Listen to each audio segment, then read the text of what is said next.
کسی قسم کا کوئی فضول سوال نہ کیا جائے۔ نبی پاک صلی اللہ علیہ وسلم کا فرمان سنیں گے آپ، اور آپ یقیناً اس فرمان سے اتنا کچھ حاصل کریں گے، اتنا کچھ حاصل کریں گے کہ شاید کسی اور تفسیر کی، کسی اور تفصیل کی، کسی اور شرح کی، کسی ایک نقطے کی بھی گنجائش نہ بچے۔ سرور کائنات صلی اللہ علیہ وسلم نے فرمایا، میں جس کام میں تمہیں آزادی دوں نا، مجھے چھوڑے رکھا کرو، کیونکہ تم سے پہلے لوگ اپنے نبیوں سے زیادہ سوالات کرنے اور زیادہ جھگڑنے کی وجہ سے ہلاک ہو گئے تھے۔ وہ زیادہ سوالات کرتے تھے، انبیاء سے جھگڑا کرتے تھے، بحث مباحثہ کرتے تھے، وہ ہلاک کر دیے گئے۔ فرمایا میں تمہیں جس کام سے منع کر دوں،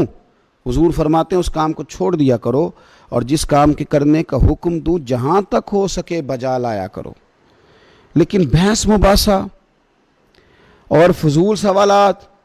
بعض لوگ ایسے ہوتے ہیں کہ جن سے آپ توقع ہی نہیں کر سکتے کہ وہ کوئی صحیح سوال کریں گے، کوئی صحیح بحث چھیڑیں گے، وہ کوئی تربیت کا، اصلاح کا، خیر کا کام کریں گے، وہ کوئی نہ کوئی الجھاؤ پیدا کر کے خبروں میں رہنا چاہتے ہیں، وہ کوئی نہ کوئی ایسا سوال چھیڑنا چاہتے ہیں کہ جس کے بارے میں ان کا خیال ہوتا ہے جی میرے سوال کا جواب نہیں جی کسی کو آیا، کوئی ایک آدھ پہیلی یاد کر لیتے ہیں، اور پھر وہ کہتے ہیں جی وہ دیکھو جی میرے تو سوال کا جواب نہیں نہ دیا۔ بھئی آپ کا مقصد علم حاصل کرنا تو ہے نہیں، آپ کا مقصود تو کوئی ایسی بات چھیڑنا جس سے سامنے کو نیچا دکھایا جا سکے، سامنے کو کمزور کیا جا سکے۔